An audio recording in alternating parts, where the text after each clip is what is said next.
సత్యమూర్తి గారు, బీసీలకు 34% ఏదైతే స్థానిక ఎన్నికల్లో ఇవ్వబోతున్నారని చెప్పేసి అసెంబ్లీ సాక్షిగా నారా చంద్రబాబు నాయుడు గారు చెప్పారు. అయితే బీసీలతో ఎలా ఆడుకున్నాడు వైఎస్ జగన్మోహన్ రెడ్డి అనేది అందరికీ తెలిసిందే. వాస్తవానికి ఇప్పుడు స్థానిక ఎన్నికలు వస్తున్న సందర్భంలో వైఎస్ జగన్మోహన్ రెడ్డి గారికి వైసీపీకి కనీసం అభ్యర్థులు కూడా దొరకడం లేదట. కానీ ఇక్కడ వచ్చేసి బీసీలకు సంబంధించి రామాదేవి అనేటువంటి ఎవరైతే ఉన్నారో వడ్డెర సంఘం సంబంధించిన ఆవిడ డైరెక్ట్గా ఎమ్మెల్సీని చేసేశారు. అంగన్వాడీకి సంబంధించి ఉండే ఆవిడని. అదేవిధంగా గతంలో చూస్తే మనకి పొలిట్ బ్యూరో మెంబర్గా టీడీపీలో ఎలాంటి స్థానం కల్పించారో చూసాం. కానీ సొంత కుటుంబ సభ్యులు, సొంత తల్లి అయినటువంటి విజయమ్మ గారిని కూడా గౌరవ అధ్యక్షురాల నుంచి దింపేసినటువంటి వైనం జగన్మోహన్ రెడ్డి గారిది. సో స్థానిక ఎన్నికలకు సంబంధించి రాబోతున్నటువంటి దానిలో ఏం జరగబోతుందంటే ఏం చెప్తారు? అంటే బలహీన వర్గాల వాళ్ళకి రాజకీయ ప్రాతినిధ్యం కల్పించటం అనేది ప్రస్తుత సమాజంలో అత్యవసరం.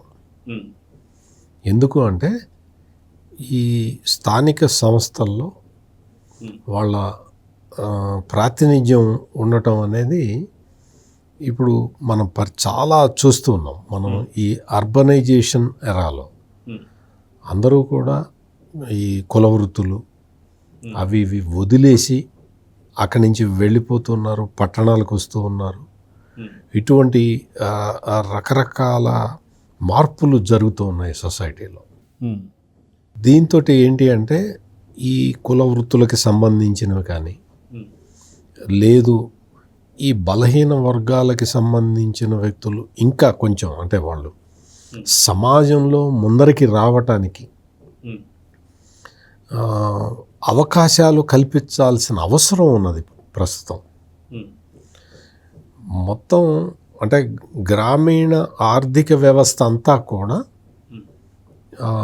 ఈ బీసీల చేతుల్లో ఉన్నది. అందుకని వాళ్ళకి రాజ్యాధికారం కనుక కల్పిస్తే ఇంకా రూరల్ ఎకానమీ పెరుగుతుంది.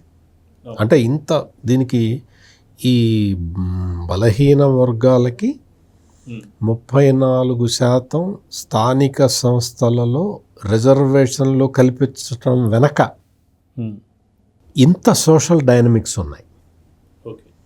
ఈ సోషల్ డైనమిక్స్ వర్కౌట్ కావాలి అంటే వాళ్ళకి రాజకీయ ప్రాతినిధ్యం ఉండాలి. అంటే రాజకీయ ప్రాతినిధ్యం ఇవ్వటం ద్వారా వాళ్ళు దే ఫీల్ కంఫర్టబుల్. అంటే వాళ్ళకి ఏ నిర్ణయం కావాలో స్థానిక సంస్థల స్థానిక స్వపరిపాలనలో వాళ్ళ నిర్ణయం తీసుకోగలుగుతారు. అట్లా నిర్ణయం తీసుకోగలిగిన పరిస్థితులు ఏర్పడితే వాళ్ళు సౌకర్యవంతంగా గ్రామీణ ఆర్థిక వ్యవస్థను ముందరికి తీసుకెళ్ళగలుగుతారు. సో అందుకని ఈ రాజకీయ ప్రాతినిధ్యం అనేది చాలా అవసరం. మొదటి నుంచి కూడా తెలుగుదేశం పార్టీ ఇదే సిద్ధాంతం మీద పనిచేసింది. స్థానిక సంస్థల్లో బీసీలకి రిజర్వేషన్ కల్పించటం అనేది Telugu Desam party N T Rama Rao time నుంచే మొదలుపెట్టింది. ఆ తర్వాత చాలామంది నాయకులు దానికి గండిగొట్టడానికి చాలా ప్రయత్నాలు చేశారు, చాలా విశ్వ ప్రయత్నాలు చేశారు, గండి కొట్టారు కూడా. మళ్ళీ తెలుగుదేశం పార్టీ అధికారంలోకి రాగానే మళ్ళీ అదే సోషల్ ప్లాట్ఫామ్ని తీసుకుంటూ ఉంది. ఇది తెలుగుదేశం పార్టీ దగ్గర ఉన్న స్పెషాలిటీ. ఈ స్పెషాలిటీ కారణంగానే మొత్తం అందరూ బలహీన వర్గాలకు సంబంధించిన వాళ్ళందరూ తెలుగుదేశం పార్టీ మా పార్టీ అని ఫీల్ అవుతూ ఉంటారు. బీసీల పక్షపాతి కూడా అంటుంటారు. మా పార్టీ, ఈ తెలుగుదేశం అనేది మా పార్టీ అనేది వాళ్ళు చాలా స్థిరంగా వాళ్ళు నమ్ముతూ ఉంటారు. దానికి అనుకూలంగానే వాళ్ళు ఉంటూ ఉంటారు. ఇది జగన్మోహన్ రెడ్డికి ఒక రకంగా గొంతులో పచ్చి వెలక్కాయ పడ్డట్టుగా. అంతకుముందు అంటే కాపులకి రిజర్వేషన్ ఇచ్చినప్పుడు, కాపులకి రిజర్వేషన్ 5% రిజర్వేషన్ ఉద్యోగాలలో, చదువులో వాడిని కల్పించాలి అని చంద్రబాబు నాయుడు డెసిషన్ తీసుకున్నప్పుడు అప్పుడు ఇదే జగన్మోహన్ రెడ్డి బీసీలకి నూరిపోశాడు. చూడండి, కాపుల్ని తీసుకొచ్చి మీలో కలుపుతున్నాడు, కాపుల్ని తీసుకొచ్చి మీలో కలుపుతున్నాడు అని వీళ్ళల్లో వ్యతిరేకత నూరిపోయటానికి ప్రయత్నం చేశాడు జగన్మోహన్ రెడ్డి. కొంతమేరకు సక్సెస్ అయినా ఆ తర్వాత వాళ్ళకే అర్థమైంది కాపుల్లో కూడా ఎవరికి ఇస్తున్నారు, ఆర్థికంగా వెనకబాటుతనం ఉన్న కాపులకే రిజర్వేషన్లు వర్తిస్తాయి, ఆదాయ పరిమితి ఉంటుంది అంటే ఆర్థికంగా బలంగా లేని వాడికి రిజర్వేషన్ ఇస్తే తప్పేంటి అనేది బీసీలలో కూడా ఒక రకమైన చైతన్యం వచ్చింది. అందుకనే ఒక నిన్న మధ్యాహ్నం నుంచి ఎప్పుడైతే బీసీలకి సంబంధించిన రిజర్వేషన్ని 34% స్థానిక సంస్థల్లో రాజకీయ ప్రాతినిధ్యం రిజర్వేషన్ని ఎప్పుడైతే అసెంబ్లీ ఆమోదించిందో అప్పటి నుంచి జగన్మోహన్ రెడ్డి ఆ బ్యాచ్ అంతా కూడా సోషల్ మీడియాలో విపరీతంగా పోస్టులు పెడుతూ ఉన్నారు. మీరు కావాలంటే గమనించవచ్చు. బీసీలకి కాపులకి తగాదా పెట్టే విధంగా వాళ్ళు మొత్తం విషం చిమ్ముతూ ఉన్నారు సమాజం మీద. ఇది ఎప్పుడైతే స్థానిక సంస్థల్లో బీసీలకి రిజర్వేషన్ అని చంద్రబాబు నాయుడు ప్రకటించగానే వైసీపీ వాళ్ళు మొదలుపెట్టారు కాపులకిను బీసీలకి తగాదా పెట్టే విధంగా ప్లాన్ చేసుకుంటూ ఉన్నారు. నేను అందుకనే ఈ పాయింట్ చెప్తూ ఉన్నా. సార్, ఇక్కడ నారా చంద్రబాబు నాయుడు గారు కూడా ఒకటే ఒక మాట అన్నారు, ఇప్పుడు 34% బీసీలకు ఇస్తుంటే మీరు మళ్ళీ కేసులు వేయాలనే ఆలోచన పెట్టుకోవద్దు, మీరు బీసీల ద్రోహులు అవుతారని చెప్పి. కానీ ఇప్పుడు కేసులు వేస్తానికి కూడా సిద్ధపడిపోతుంది. ఎందుకంటే 50% రిజర్వేషన్ కన్నా సరే ఎక్కువ ఉండకూడదు అని చెప్పేసి సుప్రీంకోర్టు నామ్స్ ఉన్నాయని, లేకపోతే ఇంకోటని చెప్తూ ఇప్పుడు బీసీల దగ్గర ఖచ్చితంగా ద్రోహులుగా మిగులుతారా నిజంగా కేసులు వేస్తే అంటే ఏం చెప్తారు వైసీపీ వాళ్ళు? జగన్మోహన్ రెడ్డి ఆ పార్టీకి సంబంధించిన వాళ్ళు ఏదైనా చేయగలుగుతారు. వాళ్ళకి ఈ సామాజికమైన ఈ ఈక్వేషన్స్ తోటి వాళ్ళకి సంబంధం లేదు. వాళ్ళకి కావాల్సింది కేవలం రాజకీయమే. కేవలం రాజకీయం కోసం పనిచేసే పార్టీ ఈ భారతదేశంలో ఏదైనా ఉంది అంటే అది జగన్మోహన్ రెడ్డి పార్టీనే.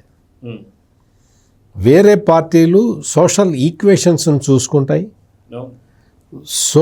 సామాజికంగా వెనుకబడిన వర్గాల వాళ్ళు ముందరికి రావాలన్న సిద్ధాంత ప్రకారం పనిచేస్తాయి. ఈ ఎటువంటి సిద్ధాంతాలు లేకుండా కేవలం రాజకీయం మాత్రమే చేసే ఏకైక పార్టీ ఈ జగన్మోహన్ రెడ్డి పార్టీ. సార్, మరి 2019-24 దాకా ఏం నేర్చుకున్నారు సార్ అంటే ఏం చెప్తారు? అప్పుడు అధికారం ఉంది కదా, అధికారం ఉన్నప్పుడు మనకి రెడ్లును మన మతం వాళ్ళు తప్ప ఎవడు కనపడలా. అప్పుడు ఎంత బీసీలని ఎట్లా ఊచకోత కోసి కూర్చోబెట్టారు. ఒకళ్ళు కాదు, ఇద్దరు కాదు. ఎందుకంటే నేను ముందరి నుంచి అదే చెప్తున్నా, తెలుగుదేశం పార్టీ బేసే బీసీలు. అందుకని జగన్మోహన్ రెడ్డి బీసీలని ఊచకోత కోసాడు. అప్పట్లో చంద్రబాబు నాయుడు ఈ పరిస్థితి చూసి బలహీన వర్గాలకి ఒక రక్షణ కవచంలాగా ఒక చట్టం ఉండాలి, నేను తీసుకొస్తాను అని చెప్పి ఎలక్షన్ అప్పుడే హామీ ఇచ్చాడు. ఎస్సీ ఎస్టీలకి ఏ విధంగా అయితే చట్టపరమైన రక్షణ ఉందో, ఏంటి వాళ్ళని కులం పేరుతో అవమానిస్తే వాళ్ళకి ప్రొటెక్షన్ ఉన్నది. SC ST atrocities prevention act అని ఒకటి ఉంది. ఆ విధంగా బలహీన వర్గాల వాళ్ళని ఎవరైనా కులం పేరుతో దూషిస్తే వాళ్ళని కూడా చట్ట ప్రకారం శిక్షించే ఒక రక్షణ కవచాన్ని నేను ఇస్తాను అని చెప్పి చంద్రబాబు నాయుడు ఎన్నికల సమయంలో చెప్పాడు. ఇప్పుడు దాని మీద ఫైనల్ ఫేజ్కి వచ్చింది. బీసీ ప్రొటెక్షన్ యాక్ట్కి ఇప్పుడు ఫైనాలిటీ రాబోతున్నది, అది కూడా డిక్లేర్ చేస్తారు. అంటే బలహీన వర్గాలు అంటే వాళ్ళు ఏదో రాజకీయంగా బలం లేని వాళ్ళు కాదు, వాళ్ళకి ఆ బలం ఉన్నది. ఆ బలానికి రీఎన్ఫోర్స్మెంట్ చేయాలి. అది చంద్రబాబు నాయుడు ఇప్పుడు చేస్తున్న పని. అందుకని బలహీన వర్గాలకు సంబంధించిన అన్ని కులాలు వాళ్ళందరూ కూడా ఇప్పుడు ఆసక్తిగా గమనిస్తూ ఉన్నారు చంద్రబాబు నాయుడు చేస్తున్న పనులన్నీ కూడా. బీసీలకి సాధికారత కల్పించే ఆ వైపుకి ఒక్కొక్క అడుగు వేసుకుంటూ పోతూ ఉన్నారు. ఇది ఆంధ్రప్రదేశ్లో కూటమి ప్రభుత్వం చేస్తున్న పని.